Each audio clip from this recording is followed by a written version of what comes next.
Hi everyone, hope everyone's keeping well. Now we haven't got a vlog from going away this weekend or last weekend because we had some admin to do and catch up on a few things. So we thought we'd catch up with you guys and of what we've done, what's happened with the van and what we've got coming up in the future. And as you know, last time we were away, that was at the Van Life Festival with Colin. I'm sure Colin enjoyed himself, didn't he? Yeah, Colin's my stepdad, just in case anyone was wondering who the random Colin was that joined us at Van Life. And as he said, he was waiting to get his van. He's still waiting to get his van. Still waiting to get his van, which is it's crazy waiting times out there, isn't it? He's been told that it's now at the converters, and he's been picking the colours again, or reminding them of the original colours last year that he picked. So fingers crossed he should have his van within the next month, and we'll be taking him away with us again, but in his own van. Hopefully soon. Yeah. So Van Life Festival was amazing. It's the first festival that I've been to, never mind one in a motorhome or van. So, but I really enjoyed it. It was a really good weekend, and the weather really helped. It was so warm. Got a bit of a tan, didn't we? Yeah. And whilst we were driving back from Van Life Festival, we actually came up with a name for our van, didn't we? We did. I totally forgot about that because we keep forgetting to say. But yeah, so we've come up with the name Ruby. It may be quite popular out there, we don't know. But for us, it was an ideal name. Because the van has got like the red on the side of it, and it's like a precious gem. So for us, it was a classy name. And Ruby still has some work to be finished. Yeah. After all the work that you've got done, what have we had done so far? We've had quite a lot. Yeah. So obviously we've had the issue where the stone chip hit the window, so we've had that done. You see that on the other video. We've had the ceramic coating, which is great. I've got some products from Richard on the ceramic coating, like aftercare products. I will do a review on that, but I am sort of going through the process of letting the van get a bit dirty and using them and seeing what's the best products that I use. Letting the van get dirty, you never let the van get dirty. It's already had a wash, so and that was just travelling back. We've also had the LPG done, which we obviously did a video on that about. We've had a couple of recalls which have now been fixed. Yeah. And we've still got something outstanding with the oil, haven't we? Yeah, so what it is we did take it to one garage. A vlog may come on that, but we will see. The one garage didn't sort out the issue with the overfill warning on the oil. These vans, or the newer vans, they don't have a dipstick anymore, so basically it's a case of you've got to rely on that digital gauge. But we took it to another Fiat dealer. They completely drained the oil and they found to have a contamination of fuel, or more fuel than it should have. So they completely drained it, filled it with fresh oil, and now the oil gauge is reading right. So, however, we've got to keep an eye on that just in case fuel is leaking into the system and mixing too much with the oil, because fuel and oil do mix, but it was a bit too much. They did send it away, didn't they? They sent it away as an observation and for investigation higher within Fiat. To see if what they've done is enough or they need to do more action on it. Because obviously we don't want the same thing to be happening, so we have to keep an eye on that now. So the light has gone off, and we're just hoping that so it wasn't the sensor, off. which is great. The so along with that, we have got 3 warranty jobs outstanding. One's a hinge. It looks like someone may have screwed it in on different part of the wood.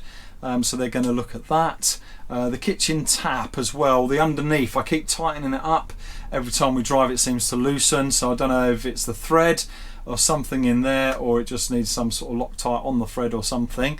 But as it's still under warranty, get them to do that as well. And then between the lounge or the kitchen and the bathroom, we've got the doorway, and then you've got a plinth sitting at the top. Okay, that's kind of broken away a little bit, so it needs a new plinth up the top. So they're not things that can stop us travelling, but you know that it's taken around 2 weeks so far, and we still ain't heard back if they can do the warranty work, let alone the parts come in. So Swift, if you are out there, it'd be nice if you can speed things up and just at least get it authorised, and then the parts can be sent to the garage, authorised garage, to get the jobs done. I know the warranty work does take a little while, but we can still manage without that at this moment in time. Yeah. So it doesn't stop us from doing anything. And what I mean by that is I'm sort of hoping now that everything that does kind of stop us from carrying on, because we're going to take it to a garage or take it somewhere, that's been done now, apart from obviously what we've just said. So hopefully we can start enjoying the van properly, like we should be, and be able to just know that anything from now on is just personal upgrades if we want it. Talking about upgrades, air suspension and levelers. You know, what's people's thoughts on one, air suspension and getting the full shebang, where you can level the van, you can tilt the van to help empty waste, the ferry mode, all them sort of extra gadgets on it, or just your basic air suspension to, I suppose, be a bit smoother on the roads in the UK, and the actual levelers. Are they worth it? If you're doing more, I suppose, off-grid, is it nice? Is it more of a nice to have to get the van level? Because we all know it's an important thing having a level van, you know, not just for your appliances, but just for your own comfort and not feeling like you're on a ship and falling downhill or walking uphill within the van. It's more about, you know, we spent a lot of money on this van. There's a lot of things that we've had done to it recently, and we just want to know, is it going to be worth it? That's the big thing. We have seen pros and cons to both the air suspension and the levelers, so we just would like to know if anyone out there that would like to just give us a comment and let us know what your thoughts are, if you've had it done, if you think it's worthwhile and what you paid for it, and if you know, like, anywhere that's got a decent sort of deal would be good as well. I mean, you know, if the deal was right, then I'll get it done sooner. But obviously it's been a lot of expense, not just travelling away, and we all know how expensive the sites are getting now in the UK. Ridiculous, You know, it's you know, just, you know, maybe it'll be a next year thing due to expense. But yeah, put in the comments, you know, let us know what your recommendations are, because it will help us out massively, and then, you know, we can help others with the system we get, and letting them know how we get on. But yeah. And then you had the other thing from when you had the ceramic coating done. Since you drove back from then, I doubt it's linked, but your frost alert keeps coming on. Yeah, so I'm not sure where the external habitation frost alert is. I'm not sure if it's linked to the vehicle, but that is another, sensor. That's another thing the warranty people are going to look at. It's just that on the Swift command, obviously we can set it up so you get alerts, and I keep getting an alert at different times. Reference the temperature dropping so much that it's giving me a frost alert. Now it goes back to normal again, which is great. However, and every now and again it'll spike below, so it's like 21 degrees or 25 degrees. Is that when you're driving, did you say, mainly? Yeah, I think mainly when I'm driving, so I'm not sure if it is linked to the vehicle's outside sensor. However, it looks alright on the vehicle dash, so I don't know. But if anyone's got experience within the sensors, especially in the Fiat Ducato or the Contikis and newer models, and know where they are, it could be just a faulty sensor. But we have got some big news. What have we booked? So we have actually booked the tunnel going over to Europe, France, to France, because we're actually heading to Spain, but obviously I priced out the ferry and the tunnel. And the good old Tesco Club Card vouchers came into play. They were ×3, so I got £150 off the actual tunnel. So that only cost us £100, and we got a return as it's our first time.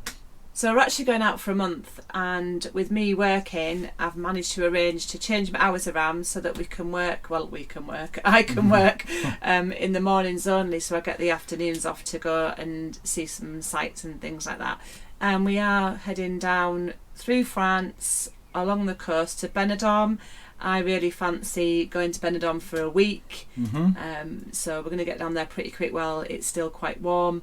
And then take a slower travel back instead of doing along it the the other coast way again. around. Yeah. Do more stops on the way back. Yeah, so with that, really, the only things actually planned is the tunnel there and tunnel back. And the campsite in Benidorm. And the campsite in Benidorm. Everything else, I'm going to look like I know what I'm doing. Yeah, so like we didn't want to overplan it, basically, but I just wanted to know that we could get in somewhere because of the time of year when we get there. But when are we going? We haven't even said when we're going. Yeah, so we're going middle of September. So last 2 weeks September and first 2 weeks of October. So we're looking forward to that, aren't we? Yeah. Looking forward to documenting it and sharing it with you guys. So we thought we'd let you know what we're planning next weekend and the weekend after. Yeah, so we're back down on the west coast next weekend. So that's at West Bay. Weekend after that, we're off to Chapstow Racecourse and staying at a CL. Then we're off to Cornwall again.